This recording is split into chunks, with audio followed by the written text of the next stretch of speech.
It's history. That's one small step for man, It's hardcore history. one giant leap for mankind. At the end of the last Hardcore History episode, we told you that we were going to start to expand the offerings that we provide for you folks. And we assured you that this wasn't going to be in place of the stuff you already like. It was going to be in addition to the stuff you already like. And there were two reasons why we had to do this. One was it was taking too darn long to get episodes out to you. The last show took about 57 days or something to get to you, and that's way too long. So we wanted to be able to get you more stuff than we get you now. The other reason I didn't really go into much in that little segment in the last show, but it has to do with my own personal limitations. One of the things I always try to make clear to you folks is that I'm not a history teacher. I'm a history fan. And I think that that accounts for a lot of what people like about this program, is that by not being an academic with a reputation to be concerned with, I can travel far and wide around these issues in ways that might not make a traditional professor that comfortable. That's a double-edged sword, I think, for some listeners, but it's part of what we do here. And yet I get emails from you folks, fantastic emails, complimenting us on the show and all that, but also suggesting topics. And we've had easily over 2,000 topics suggested to us on this program, and there may be 200 of them I could talk about with half of a brain. What you people think I'm capable of is flattering and at the same time very revealing, because I know my limitations and I can't give you the sorts of subjects many of you want. That's another reason we have to add new elements to the show, because we feel like we can provide you with this info. I'm just not sure I can be the one who gives it to you all the time. You ought to see some of the emails. I got one that said, Dan, can you please discuss ancient Mesoamerican Toltec religious beliefs and how that plays into things going on in the Middle East today? Or, Dan, can you please explain ancient Chinese rice harvesting practices and how the corresponding increase in food yields led to larger populations that influenced the whole Southeast Asia? You know, it goes on and on. I laugh sometimes at what you people think I'm capable of. It's flattering and, well, sometimes a little embarrassing at the same time. As I said to my producer, these people don't want me. They want someone like James Burke. Heck, I want James Burke. I'm a James Burke fan. If you don't know who James Burke is, he's I believe his title is a historian of science and technology. He did the wonderful Connections series on public broadcasting. Connections 1, Connections 2, Connections 3. He did The Day the Universe Changed, which is what I think one of the best productions ever. I believe the Washington Post called him one of the most intriguing minds in the Western world. That's the guy you people think you want when you write me these emails. And there's a great line from a Clint Eastwood movie. He said once, a man's got to know his limitations. And I know my limitations. I'm no James Burke. But there may be a way around that problem.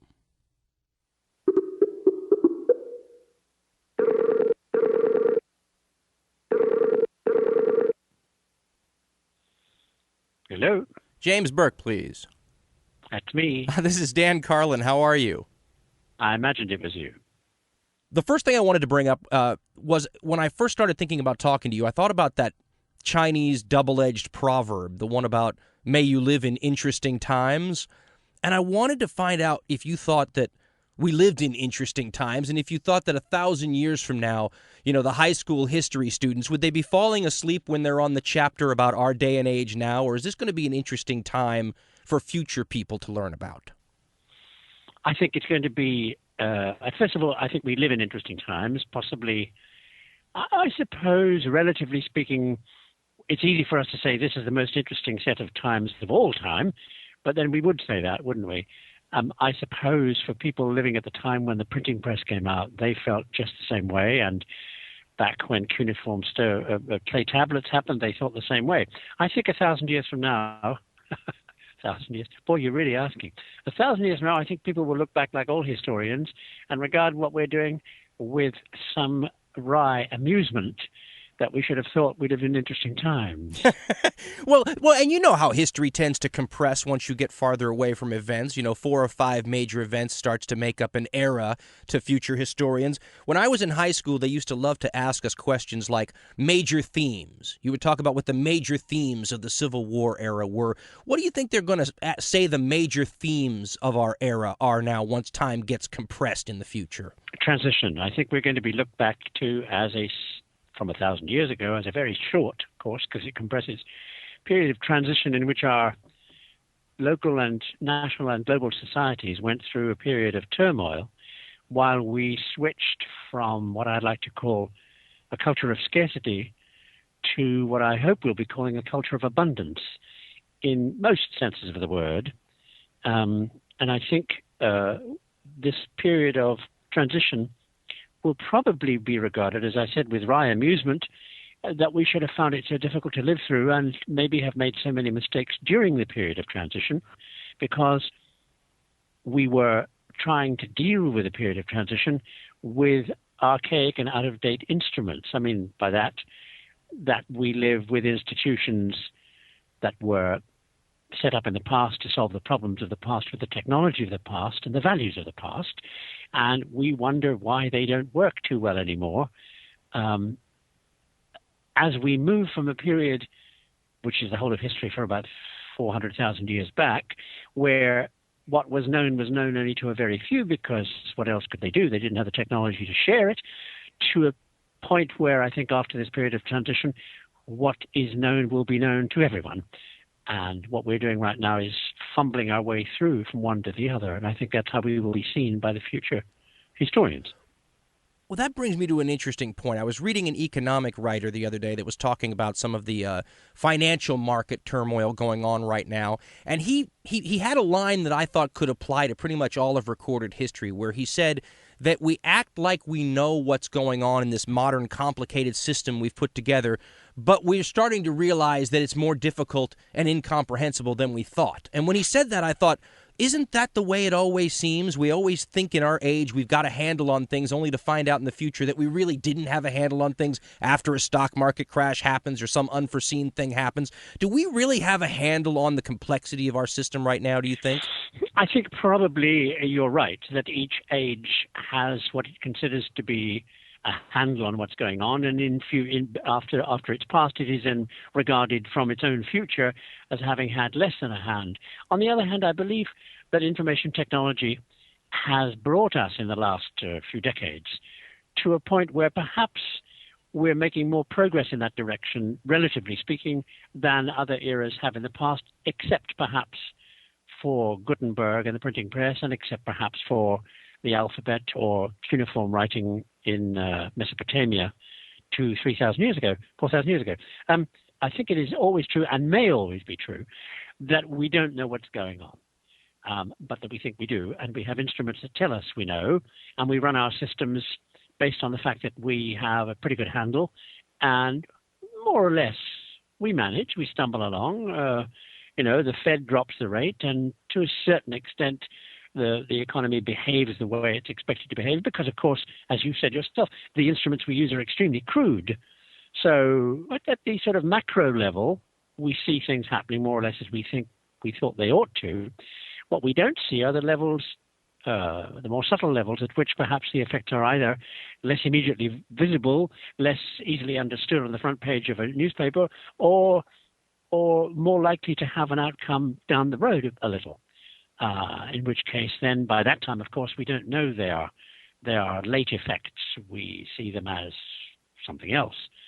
So in general, I think, no, we don't. I mean, I'm not a conspiracy freak, but I have long believed that that what we think is going on is nothing like what is going on.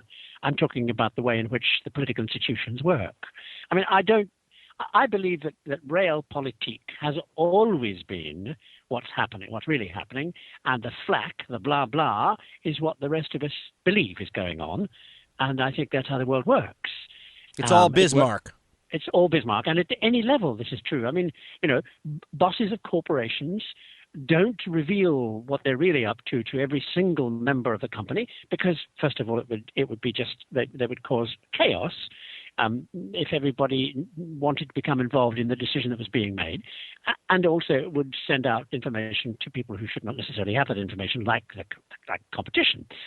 I think this is true at all levels, most important of all, of course, at governmental levels. Well, you know what, you bring me, I just finished a lot of research on ancient Assyria and that world, and I'm reading these historians who make it sound so positive. You know, I mean, if you read some of these guys, it's as though we know everything for sure that happened back 3,000 years ago. And you're pointing out that we may not even know everything that's going on now. I was also looking at stuff, I don't know if you're familiar with Anatoly Fomenko and his ideas of new chronologies and some of these people that suggest that even our whole dating system is wrong. And I thought I would ask you, you know, how much when you pick up an old history book or even a new history book and read about the past, how much of that do you buy and how much of it is Napoleon or Voltaire's line about history being a bunch of myths we agree upon? Yeah. No, I mean, I'm with you entirely, and it's not just the biggies, not just Napoleon and Voltaire. I mean, I recently have been reading about the Anglo-Saxon invasion of England in the 4th, 5th, 6th century. And there's a whole bunch. There are new historians are now saying, what that's all about is a Victorian view of the national identity, which was in crisis because of the social turmoil caused by the Industrial Revolution. And what everyone was trying to do was to set up this kind of clear Victorian sense of who we were. That's we Brits. And one of the ways... Like a Churchill history. Like a Churchill history, exactly. And that, in fact, if you look carefully at the evidence which was before them too, in terms of what people had already found archaeologically, it becomes clear that there was no Anglo-Saxon invasion. The Anglo-Saxons did not rush ashore, looting, pillaging, burning, blah, blah, and teaching everybody to speak Anglo-Saxon. There was a lot of trade. There were a lot of people, immigrants, who came piecemeal. They settled down, and you can see the way the things like the field shapes changed according to the way they did their agriculture. And the whole thing was much more peaceful and much less invading. But it was, as you say, it was a Churchill kind of Whiggish history. It was a history written with messages, that shouldn't surprise us because you're a Victorian. You think in the Victorian box. And I think that is true of every piece of history that we look back at. We are now thinking in the early 21st century transitional box. You get me into a Dark Age question when you bring up the Saxon invasions, because I was going to ask you, one of the things I try to think about all the time is what makes us so different from our ancestors who lived through periods, of great rising of empires and good times, only to fall into that bunny hop cycle of history, 2 steps forward, 1 step back. And I thought to myself, no one around us now ever considers that there's going to be another Dark Age in the future. I think we all think we live in the final version of the world now. Do you think we've had our last Dark Age? I don't think there was ever a Dark Age. I think the Dark Age is a misnomer. I mean, again, newer historians are looking back at what happened in the so-called Dark Ages in Europe, when in fact the place was far from dark. There was bishop to bishop regular post. The Roman roads did not fall into disuse because there were only savages around. It's just that if you didn't have a Roman marketplace or a Roman fortress to go and look after, there was no point in using the road. Life became rather local when the Roman troops pulled out and went back to Rome or wherever they went. So I think the other thing to be said, of course, is that we've always lived in a dark age until about 50 years ago, because the vast majority of the population was illiterate. And indeed, one might argue that, to a certain extent, those countries with large levels of illiteracy are still living in dark ages. So, the dark age is a misnomer in the sense that for the people who had the knowledge, it wasn't dark at all. And for the people who didn't, they didn't know they didn't. I'm absorbing that because I was thinking, if not the Dark Ages that you were talking about, I was thinking of when the fall of the Bronze Age happened, or any of these periods where at least the historians from the Churchillian period would have told us that we were declining in cultural levels. But you're right. Even when the Dark Ages supposedly were going on in Europe, the Arabs were having a golden age. So it depends on the perspective, I guess, you're coming from. That's right. And also, of course, one always has to remember that these massive things happened to half a dozen people, because the rest of them had lives that were nasty, brutish, and short, and illiterate. And they were down in the mud, and, whatever that was going on, nothing for them was going on. They got up in the morning, and they lived until they died from overwork, or a saber-toothed tiger got them, or whatever it was. And these massive world-shaking events happened to half a dozen people. See, I find that, I had a few questions written down in places to go, but now you're getting me thinking in completely other directions. No, I don't mind. Change the subject. No, I don't mean that. I mean, it's better this way. Well, for example, if a certain percentage of people, let's just say, are gifted in human society, say, 2 or 3 or 5% are the abnormally smart or the ones who are most inventive or what have you, if more people are taking part in society all the time, do we increase the level of inventive people that society can take advantage of, or intelligent people, or ambitious people? Do we have more of those factors at work today because more of the population is participating? Maybe that's an obvious question. Yes. I mean, it's an obvious question, and yes, the answer is yes. Yes. I mean, one has to remember, I think, at all times, back to I don't know when, that every human being, every healthy human being, has about the same number of neurons in the skull, 100 billion. Each one of them has up to 50,000 connecting dendrites, each of which can be in contact with other connecting dendrites of up to the same number, which means that inside the brain, a thought can go any one of a number of roots which are larger than the number of atoms in the known universe, and everybody has one. Now, what I referred to earlier as a culture of scarcity is a situation which is obtained for most of history, and indeed I think to a certain extent still obtains, that we don't have the tools to free up and use the talents of these massive brains that every single one of us has. And what's happening to us is what you referred to in your question just now. What's happening to us is gradually more and more people are getting their hands on the tools with which to express this wondrous thing inside their heads. Well, and that gets me to the project you're working on, because I always said that the internet was real great from a radio talk show host standpoint because it cuts out the middleman. I don't need anyone's permission now to talk directly to the audience. No program directors, no consultants. Talk to me a little bit about this project you're heavily involved in, the Knowledge Web, and how this plays into the fact that we have an internet now and that something like this is possible. Well, I'll be as brief as I can. It's a project. It's a common man project, if you like. It's a project aimed at making it easier for people to get their hands on the kind of tools and information that will enable them to express their talents perhaps a little better than the medieval educational system with which we live today, where to be intelligent you have to have a PhD, and whose doors are extremely selective in terms of who can get there and who can get themselves this so-called proven symbol of intelligence called a higher degree. The Knowledge Web essentially is a network.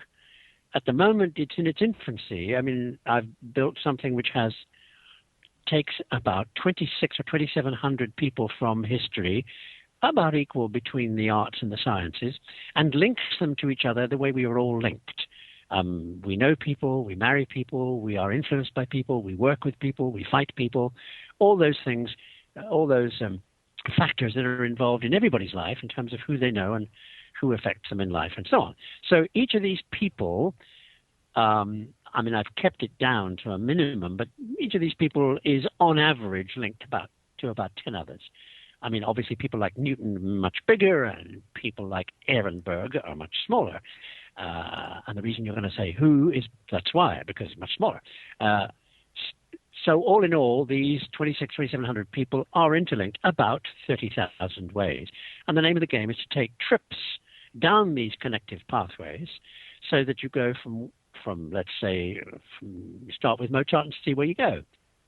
Well, one of the things about the web is what I'm trying to do is to say to people, look, all this stuff about learning all there is to know about chemistry so you become a chemist or a physicist or a musicologist or a physiotherapist or an archaeologist is all a plot to make life easier for teachers. In other words, you divide knowledge up into neat boxes and it makes it easier for teachers to grade, because what happens is you give a set of questions to a student and they have one correct answer, and that's nice and easy to grade. I mean, Charles II did what Charles II did and nothing else. And if you get it right, you pass the exam and you get yourself whatever it is you're going to get yourself. And this is an anarchic approach. It says that's not how history happens. That's not how life happens. That's not how knowledge happens.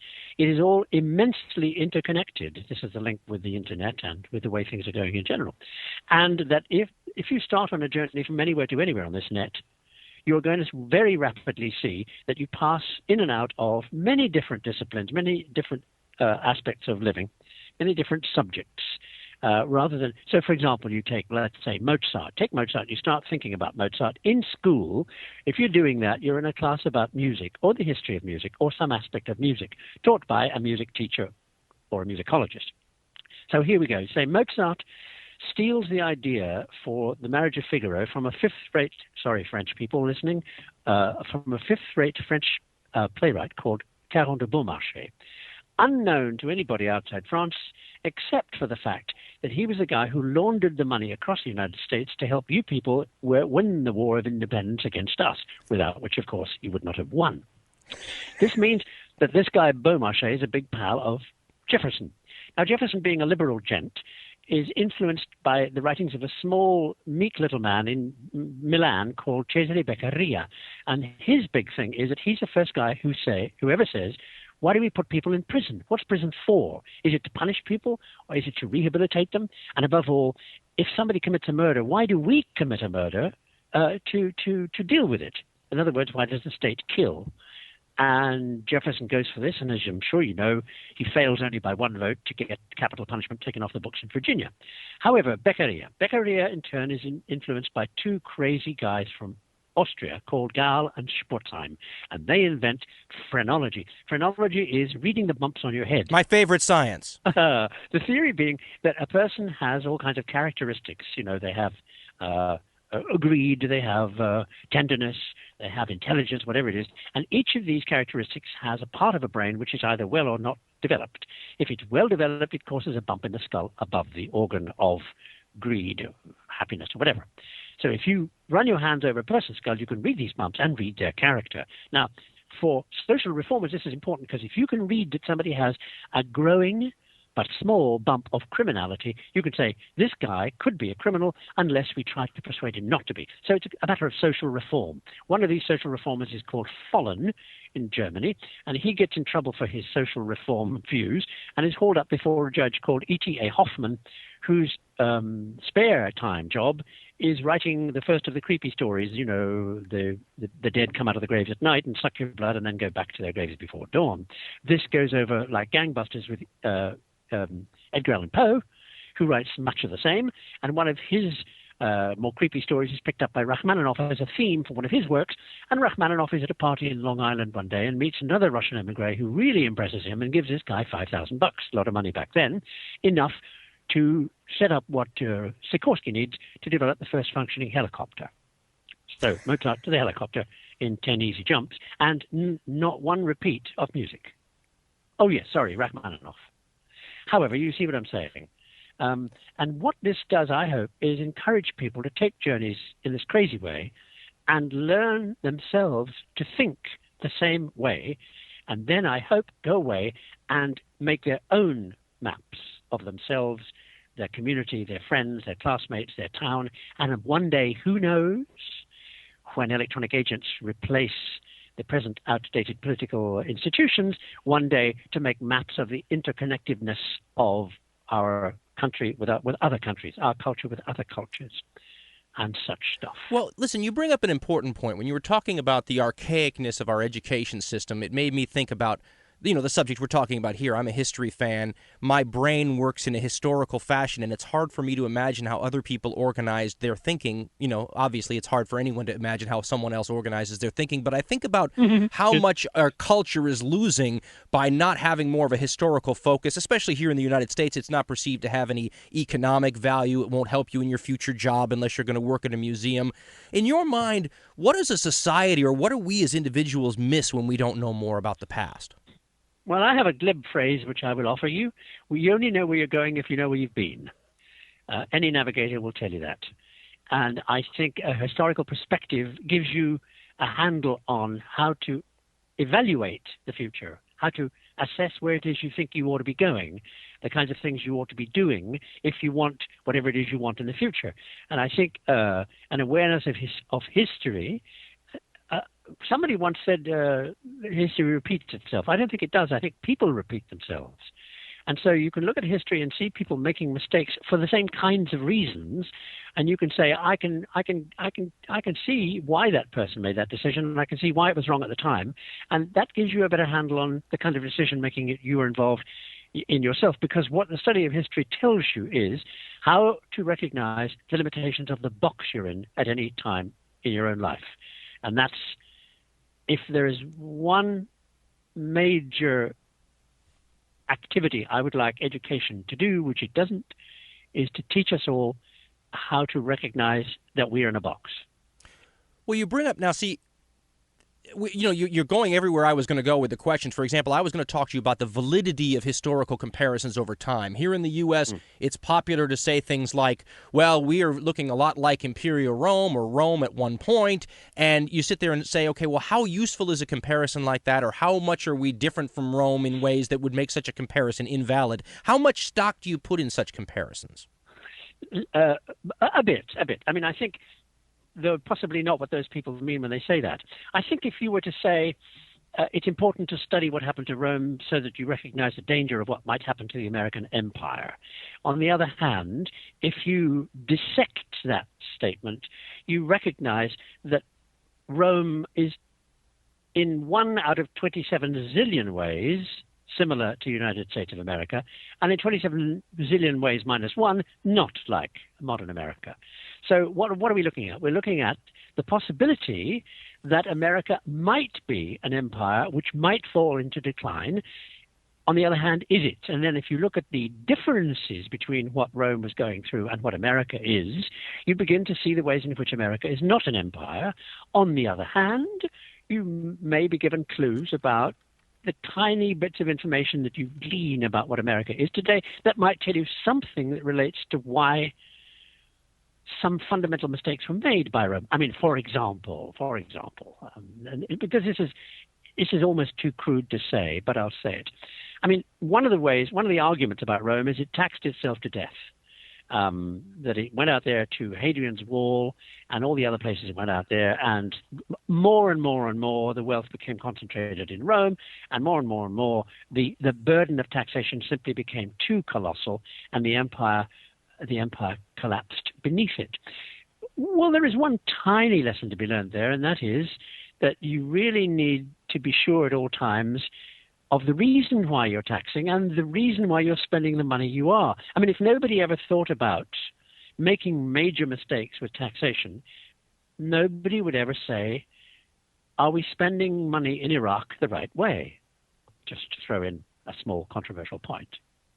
Well, this brings me to another subject. I think it's tempting for people like myself, who admire people from the past, to hope for people in the future to arise that match some of the qualities of the people from the past. I like to call it a Superman philosophy, where you're sitting there thinking, gosh, wouldn't it be great if another so-and-so showed up on the planet? We could really use someone like that now. If James Burke were going to say, in your fantasies, we need another somebody right now, who would you say we need another of?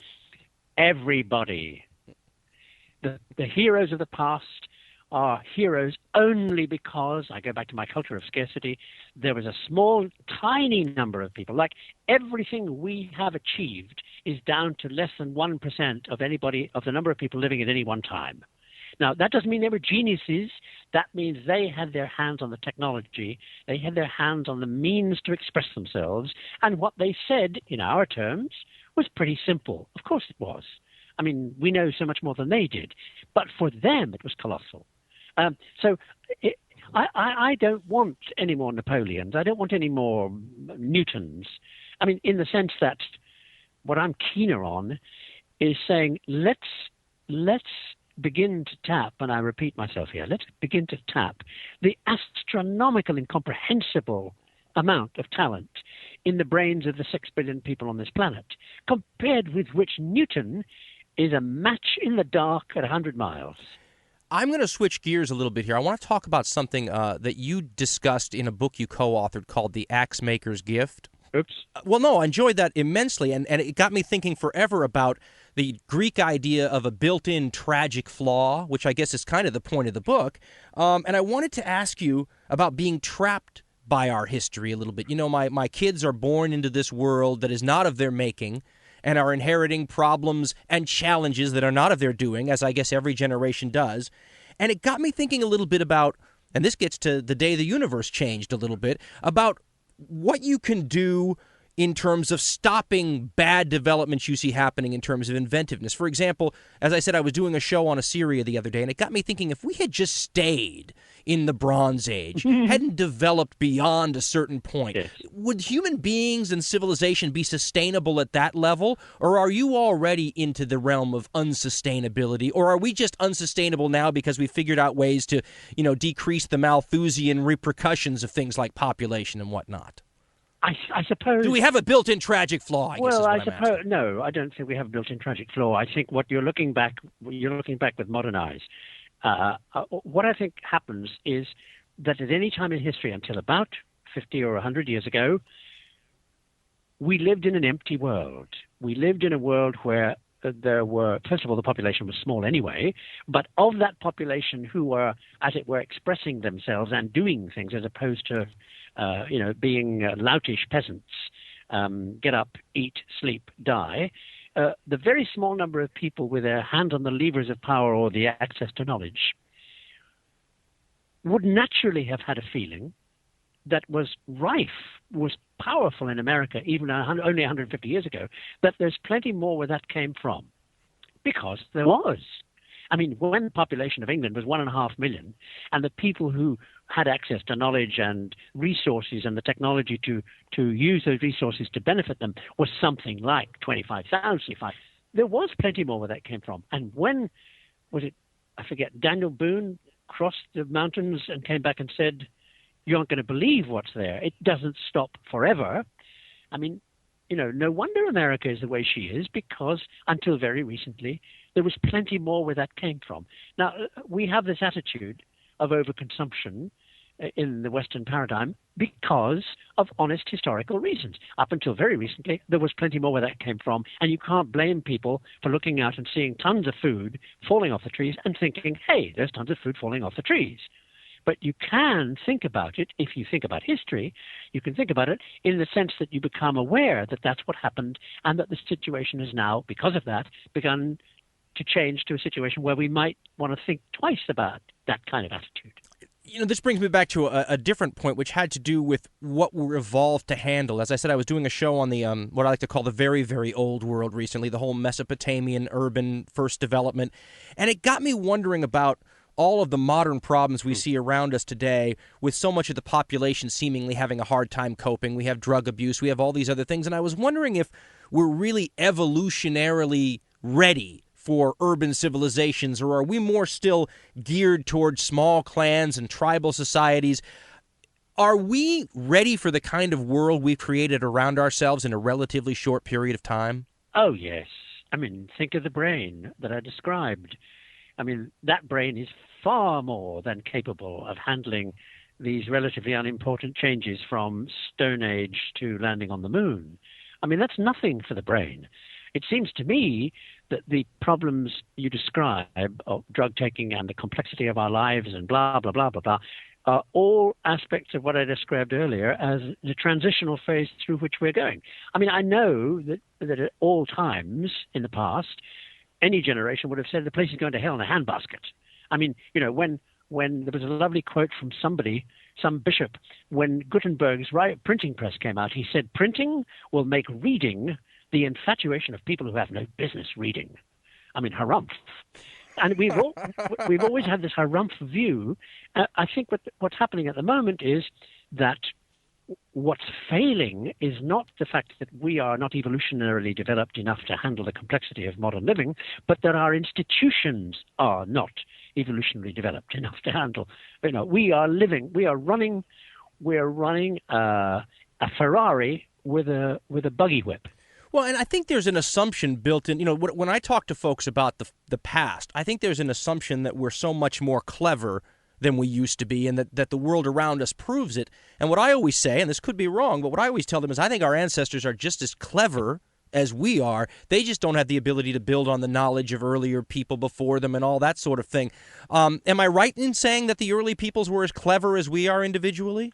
Oh, I think so. I think any peasant from the 7th century could have walked down a road in the countryside and told you 1,000 things about what was there that would affect his life, and you would probably only notice the smell of horse manure. Yes, I read a book once on the last, they had found one of the last Native Americans from a tribe in about 1900, a guy named Ishi, and they took him around and he showed the modern archaeologists and anthropologists how he went through his daily life, and the number of things from tracking to knowing which plants were good for medicine to all these things astounded the modern folks, because we just didn't think that there was that level of complexity in early peoples. Yeah, I know. I mean, I thought all my life what a tragedy it was that we bumped into the Stone Age in mainly the 18th and 19th centuries, when our values gave us to, what's that famous phrase in America, the only good Indian's a dead Indian.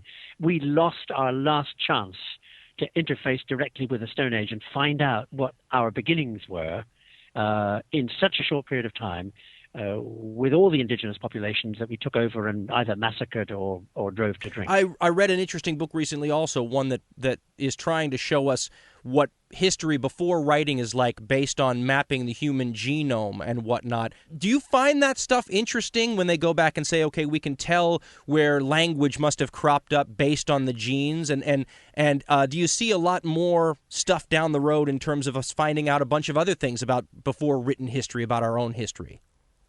Oh, yeah, I hope so. I mean, I found it spine-tingling the day I read about that these terms were not used because it was a serious geneticist talking, but essentially what the geneticist was saying was, at some point about 100 and something thousand years ago, a bunch of people came north out of Africa across what is now the sea near Israel, and then split, and some of them went east and some of them went west. And we know this from the genetic structure of the genome. We know they split round about then, and that's when our ancestors went east and west. And those people never met again until Europeans discovered America. They met the so-called Red Indians, who were actually originally from Siberia, coming the other way from that original parting of the ways on a plain which is now under the sea off the coast of Israel. So yes, I mean, I think that's going to start telling us enormously important things about pre-writing history. Well, prehistory as it's called. Hold on here, just shuffling some papers. Well, this is one of those things where I told Ben it's a little bit of hero worship here, because if you listen to my history show, and I didn't think about this till after I first called you, there are really rip-off elements of what you've done all your life, and I said that's a little bit of the whole influential thing. Bad caricatures of old James Burke things. Oh, listen, I have to tell you, it's very it's very important, because everyone does the same thing. I'll never forget the day I started doing, when I first did Connections, and the first time I had the idea, I really got the idea from reading a footnote in a book by an American professor of medieval history, who claimed that the arrival of the stirrup in medieval Europe had directly affected the creation of feudal society. In a nutshell, what he said was, the stirrup allows you to stay on a horse so you can hit the enemy with your lance and not get pushed off the back. Therefore, you're hitting them with the whole weight of the horse. Therefore, you're going to cream them. And the heavier you are, the more you're going to cream them. So you get very big horses. Then the guy coming the other way does the same thing. And how do you protect yourself? Well, you use metal. You use armor. And then the most important thing for kings to do is to have as many of these guys as possible, for which you need many, many horses. You expropriate land from the church. You raise these very big horses. You call the guys in charge dukes, and away you go. So I thought this was wonderful. So I called this professor. I was, like a kid, and here's this amazing, august person. And I said, Professor, you don't know me, why should you? But I read something in one of your books, and I would like to use the idea. And he said, what do you want to do? And I said, well, I want to use that connective thought to create something which is a kind of totally connective view of history. And I wonder if you mind if I use your idea as a basis. And he said, I stole it, you steal it. And I said, you stole it? And he said something I've never forgotten. He said, young man, you don't think we're born with ideas, do you? That's wonderful. We all stand on the shoulders of giants, right? That's it, and they're all bigger than me, right? Let me ask a little bit about how we get trapped in our history a little bit more. I was looking at the Middle East situation. They were having another one of those wonderful but meaningless peace seminars over here in Maryland between the various arguing parties, and you listen to the points of view of the arguing parties in the Middle East, and they'll hearken back to events that that predate America by, exponential factors in time. And you say to yourself, are these people trapped by their history, or are they doing a little something like what some of the Balkan peoples are doing now?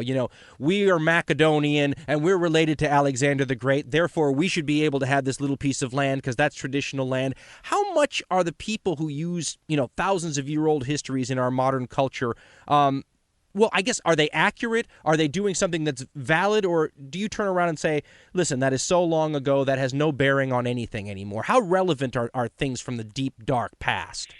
Well, I suppose in general, in response to that, I would say that a sense of nationhood is extremely new. I mean, the nation state only comes into existence in, the early 17th century. So people... To the Peace of Westphalia and all that. Yes. I mean, and so people who say, as somebody in your country did, my country right or wrong, dulce et decorum pro patria mori, it is sweet to die for your own country. These are all relatively modern ideas. And I suppose thinking back, let's say, for example, the argument that the Jews should have Israel back again as their own country because it was theirs originally. Yes and no. I mean, yes, it was at one point their own country. And no, because for many, many hundreds of years, it belonged to people we now call Palestinians. If the same argument obtained, I suppose we ought to give Britain back to the Celts. Now, this is a fait accompli. There's no point. I'm not arguing whether or not the state of Israel should exist. What I'm saying is the state of anything is a relatively modern concept. And I think the interesting thing for me in this transition period we're going through is that I think information technology is going very soon to start to break that whole thing apart as semi-intelligent information technology makes it more and more possible for smaller and smaller groups and communities to survive viably, economically, and in every other way. It is going to become less and less necessary to band together in organizations as large as, I don't know, England or France or any other thing like that, and certainly not as big as the United States of America or the European Union or the Federated States of Russia. And the pendulum, in a sense, pendulum. The pendulum is swinging in the opposite direction. Smaller and smaller entities are becoming viable. I mean, for example, as far as I know, the state of Kentucky has more foreign relation activity going on in terms of trade than some European countries. The state of Kentucky, in that sense, could probably, if it had the technology to provide the necessary organizational infrastructures, could probably survive quite well without necessarily having to be part of the United States of America.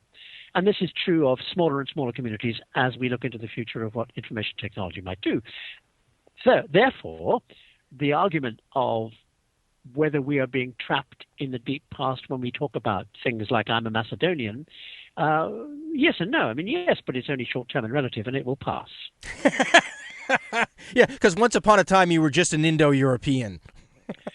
That's a bit big for me. Listen, I'm about done here with my questions. I did want to kind of ask you, and it's a simple, standard, question, but does James Burke have a favorite period in history to read about and study? The future. Any particular time in the future, 1,000 years or 10? No, anything starting from tomorrow.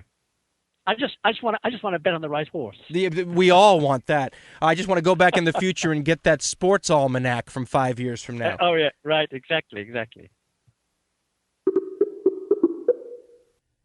Our thanks to James Burke for taking the time to do the interview with us.